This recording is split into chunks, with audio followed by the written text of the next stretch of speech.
जय माता दी। हर हर महादेव। तो भक्तजनों, हम कर रहे हैं श्रीमद् देवी भागवत महापुराण के अध्यायों का श्रवण। तो आज हम सुनेंगे राजा सुदुम्न की कथा और पुरूरवा उर्वशी उपाख्यान। तो सभी श्रोतागण से मेरा अनुरोध है कि वो महात्म को बहुत ही ध्यान से सुने और अंत में जय माता दी या हर हर महादेव कमेंट बॉक्स में जरूर लिखें। तो चलिए अध्याय शुरू करते हैं। राजा सुदुम्न की कथा और पुरूरवा उर्वशी उपाख्यान। सूत जी कहते हैं, पुरातन समय की बात है महाभाग, व्यास जी मुझे पुत्र हो यह निश्चित विचार करके मेरुगिरी के रमणीय शिखर पर गए और उन्होंने कठिन तपस्या प्रारंभ कर दी। फिर तो चराचर संपूर्ण जगत में व्यास जी का तेज फैल गया। उस समय उनके तेज को देखकर शचीपति इंद्र डर गए। वे भगवान शंकर के पास जाकर खड़े हो गए। उनकी स्थिति देखकर भगवान शंकर ने कहा। भगवान शंकर जी बोले, देवराज, पराशर नंदन व्यास पुत्र पाने के लिए कठिन तपस्या कर रहे हैं। अभी 100 वर्ष पूरे हो जाते हैं, तब मैं उन्हें सुंदर पुत्र दूंगा। उसके बाद वे जगत गुरु शंकर व्यास जी के पास गए और कहने लगे, वासवी नंदन व्यास, उठो, तुम्हें संपूर्ण तेजों का साकार विग्रह, ज्ञानी, यश का विस्तार करने वाला और अखिल जनों का प्रिय पुत्र प्राप्त होने वाला है। सूत जी कहते हैं, भगवान शंकर की मीठी वाणी सुनकर महाभाग व्यास जी ने उनके चरणों में मस्तक झुकाया और वे अपने आश्रम को चले गए। बहुत वर्षों की मेहनत से वे थक गए थे। पुत्र पैदा करने के लिए जो अरणी यानी कामिनी प्रसिद्ध है, वह तो आज मेरे पास है नहीं। मुनिवर व्यास जी इस प्रकार सोच रहे थे, इतने में ही घृताची नाम की अप्सरा दिव्य रूप धारण किए हुए उन्हें दिखाई पड़ी। उस समय वह मुनि के नजदीक ही आकाश में खड़ी थी। अब मुझे क्या करना चाहिए? यदि मैं इसे स्वीकार कर लेता हूँ तो तप करने वाले मेरा महात्मा मेरा परिहास उड़ाएंगे। बहुत पहले नारद जी से मैं एक प्रसंग सुन चुका हूँ। उर्वशी नामक अप्सरा थी।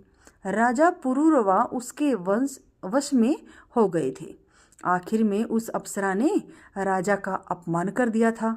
मुनियों के पूछने पर सूत जी पुरूरवा की कथा कहने लगे। मुनिवरों, इला के गर्भ से पुरूरवा पैदा हुई थी। यह प्रसंग अब तुम्हें सुनाता हूँ। एक समय की बात है, भगवान शंकर का दर्शन पाने के लिए सनक प्रभृति ऋषिगण वहां पधारे थे। उस समय भगवान शिव भगवती उमा के साथ क्रीड़ा में मग्न थे। ऋषियों को देखकर उमा बहुत लज्जित हुई। अपनी प्रिया पार्वती को अत्यंत लज्जित देखकर भगवान शंकर ने उनसे कहा, तुम क्यों इतनी लज्जित हो रही हो? मैं अभी तुम्हें सुखी कर देता हूँ।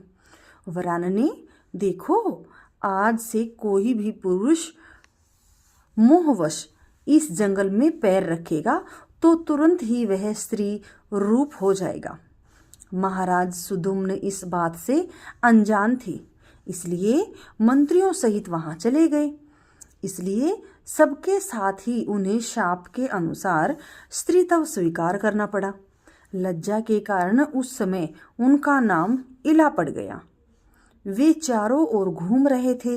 इतने में चंद्रमा के नवयुवक पुत्र बुध से उनकी भेंट हो गई। फिर तो प्रेम पूर्वक दोनों का आपसी संबंध हो गया। उसी इला के गर्भ से बुध ने पुरूरवा नामक पुत्र पैदा किया। उस सुंदर स्त्री इला ने जंगल में रहकर पुत्र तो पैदा कर दिया, किंतु उसके मन में चिंता की लहरें उठती ही रही। वही उसने अपने कुल के आचार्य मुनिवर वशिष्ठ जी का स्मरण किया। वशिष्ठ जी बड़े दयालु थे। उन्होंने सुदुम्न की दशा देखकर जगत का कल्याण करने वाले देवादिदेव भगवान शंकर की स्तुति की। भगवान शिव मुनिवर पर खुश हो गए। वशिष्ठ जी अपने प्रिय पात्र राजा के दोबारा पुरुष होने की प्रार्थना की। तब भगवान शंकर ने कहा, राजा, 1 महीना पुरुष रहेगा और 1 महीना तो इसे स्त्री ही रहना पड़ेगा। इस प्रकार वर पाकर धर्मात्मा सुदुम्न दोबारा अपने घर चले गए।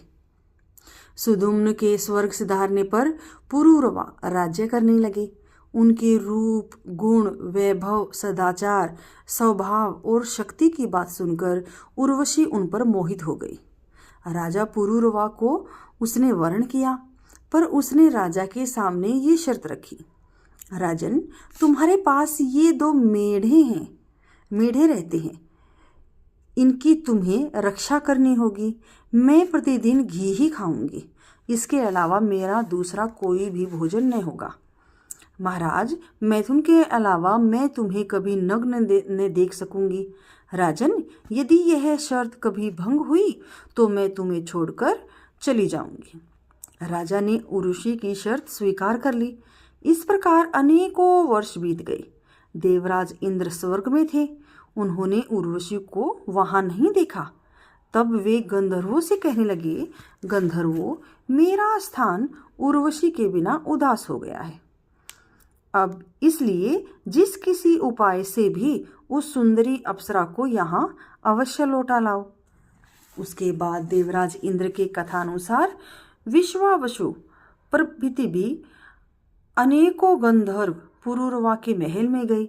गंधर्वों ने मेंढों को चुरा लिया। वे जब उन्हें लेकर आकाश मार्ग से चले तब मेंढे चिल्लाने लगे। यह देखकर उर्वशी विलाप करने लगी। राजा पुरूरवा नंगे ही झट चोरों के पीछे दौड़ पड़े। ठीक उसी समय राजभवन के सामने ही गंधर्वों की प्रेरणा से बिजली चमक उठी। अप्सरा ने उन्हें नंगे ही देख लिया। फिर तो सभी गंधर्व रास्ते में ही मेढ़ों को छोड़कर भाग गए। राजा ने उन मेढ़ों को पकड़ लिया और वे थके मांदे अपने भवन पर लौट आए। उस समय उन्हें उर्वशी दिखाई नहीं पड़ी। उर्वशी तो पति को नग्न देखकर कभी की जा चुकी थी। अब स्वयं राजा पुरूरवा रोते हुए देश देशांतरों में चक्कर काटने लगे। उन्हें कुरुक्षेत्र में उर्वशी दिखाई पड़ी। उसे देखकर राजा पुरूरवा कहने लगे, अरे सुंदरी, ठहरो ठहरो, मेरा चित्त तुम में लगा हुआ है। मैं तुम्हारे अधीन होकर रहता हूँ। मैंने कोई अपराध भी नहीं किया है। फिर मुझ पति को इस घोर संकट में छोड़ना तुम्हारे लिए कहाँ तक उचित है। इस तरह राजा पुरूरवा दुखी होकर विलाप कर रहे थे। तब उनसे उर्वशी ने कहा, महाराज, तुम बड़े मूर्ख हो। तुम्हारी बुद्धि कहाँ कुंठित हो गई। तुम घर जाओ, वहाँ का ही आनंद भोगो। मन में इस प्रकार विषाद करना व्यर्थ है। इस तरह समझाने पर भी महान मोह में डूबे हुए पुरूरवा को ज्ञान न हो सका। वे दुख में उमड़े सागर में गोते खाते रहे। सूत जी कहते हैं, इस प्रकार यह कथा मैंने कह दी। उर्वशी का प्रसंग बहुत बड़ा है, मैं तो इसे थोड़े में ही कह गया। अब श्रवण करते हैं आगे श्री सुखदेव जी का जन्म तथा उनका पावन चरित्र।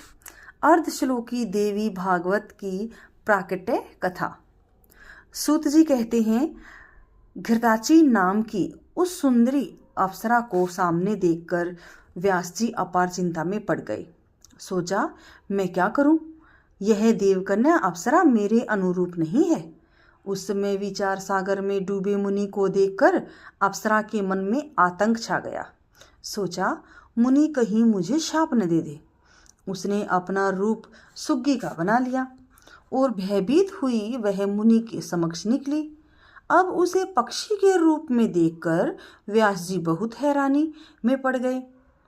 अप्सरा को देखने के साथ ही मुनि के शरीर में काम का संचार हो गया।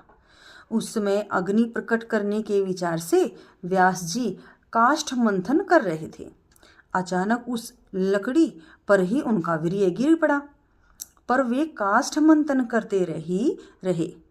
मुनि के उसी अमोघ वीर्य से सुखदेव जी का आविर्भाव हो गया। मुन्यवरों, पुत्र उत्पत्ति के समय व्यास जी ने घृताची अप्सरा को सुग्गी के रूप में देखा था। इसलिए बालक का नाम शुकदेव रख दिया। सुखदेव जी ने बृहस्पति को विद्या गुरु बनाया। ब्रह्मचार्य के व्रत में कोई भी विधि अधूरी नहीं रही। गुरुकुल में रहकर रहस्यों और संग्रहों सहित संपूर्ण वेदों तथा अखिल धर्मशास्त्रों का उन्होंने भली भांति अध्ययन कर लिया। गुरु को दक्षिणा दे दी। समावर्तन हो जाने पर वे अपने पिता व्यास जी के पास आ गए। उसके उपरांत व्यास जी सुखदेव जी का विवाह करने के विषय में सोचने लगे। उन्होंने सुखदेव जी से भी कहा, अनग, तुम बड़े बुद्धिमान हो। पुत्र, तुमने सभी वेद और अर्थशास्त्र धर्मशास्त्र पढ़ लिए हैं। अब अपना विवाह कर लो। गृहस्थ बनकर देवताओं और पितरों का यजन करो। बेटा, विवाह करके मुझे पितृ ऋण से मुक्त करना तुम्हारा परम कर्तव्य है। सुखदेव जी ने कहा, पिताजी, भला बताइए तो मृत्युलोक में ऐसा कौन सा सुख है जिसमें दुख न भरे हों। गृहस्थ जीवन से मेरा मन डर सा जाता है। जिनकी बुद्धि मारी गई है तथा जो भाग्य से वंचित हैं, वे ही अविवेकी जन मनुष्य जन्म पाकर भी इस बंधन में पड़ते हैं। व्यास जी ने कहा, पुत्र, गृह न तो बंधन आग्रह है और न ही बंधन में कारण है। गृहस्थ आश्रम से श्रेष्ठ अन्य किसी धर्म को मैंने न देखा तथा न ही सुना है। धर्म के जानकार पुरुष कहते हैं कि एक आश्रम के नियम का पालन करके दूसरे आश्रम में जाना चाहिए। अब तुम गृहस्थ आश्रम स्वीकार करके पुत्र पैदा करो और देवताओं, पितरों एवं मनुष्यों को सम्यक प्रकार से संतुष्ट करने में लग जाओ। इसके बाद गृह का परित्याग करके जंगल में जाकर वहाँ का उत्तम व्रत पालन करना। सुखदेव जी ने कहा, पिताजी, गृहस्थ आश्रम सदा कष्ट देने वाला है। मैं इसे स्वीकार नहीं करूँगा। पिताजी, धन की चिंता में आतुर मनुष्यों को सुख कहाँ दिखाई देता है। पिताजी, सुखी बनाने वाले योग शास्त्र एवं ज्ञान शास्त्र हैं। उन्हीं की व्याख्या मुझे सुनाइए। प्रारब्ध, संचित और वर्तमान, ये 3 प्रकार के अविद्या जन्म कर्म हैं। जिससे इन सब का अभाव हो जाए, वही उपाय बताने की कृपा कीजिए। सूत जी कहते हैं, इस प्रकार के भिन्न भिन्न वचन सुखदेव जी के मुख से निकले। उन्हें सुनकर व्यास जी का मन चिंता की लहरों में डूबने लगा। यह देखकर सुखदेव जी उनसे कल्याणकारी वचन कहने लगे। महाभाग, आप पराशर जी के औरस पुत्र हैं। स्वयं सबको ज्ञान देना आपका स्वभाव ही है। भगवान, फिर आप साधारण अज्ञानी जन की भांति क्यों शोक कर रहे हैं। महाभाग, आप बड़े बुद्धिमान और ज्योतिष शास्त्र के ज्ञाता हैं। अपनी विवेक शक्ति से मेरा अज्ञान दूर कीजिए, जिससे मैं गर्भवास के डर से सदा के लिए मुक्त हो जाऊं। व्यास जी ने कहा, पुत्र, तुम बड़े भाग्यशाली हो। मैंने देवी भागवत की रचना की है। इसका अध्ययन करो। मेरी समझ से यह पुराण संपूर्ण पुराणों का भूषण है, अर्थात सबसे प्रधानता इसी की है। महामते, जिसके सुनते ही सद असद वस्तु का सम्यक ज्ञान सुलभ हो जाता है, उसी देवी भागवत का अब तुम अध्ययन करो। प्रलय काल में बालक रूप में वटपत्र पर सोए हुए भगवान विष्णु सोचने लगे, मैं क्यों बालक बन गया। किस चेतन पुरुष ने मेरी यह स्थिति कर दी। महान पुरुष भगवान विष्णु के मन में इस प्रकार ये चिंता की लहरें उठ रही थी। इतने में भगवती योगमाया ने सारी शंकाएं शांत कर देने के लिए आधे श्लोक में संपूर्ण पुरुषार्थों को सिद्ध करने वाला यह वचन कहा, यह सारा जगत मैं ही हूँ, मेरे अलावा दूसरी कोई अविनाशी वस्तु है ही नहीं। जय माता दी, जय भगवती माँ।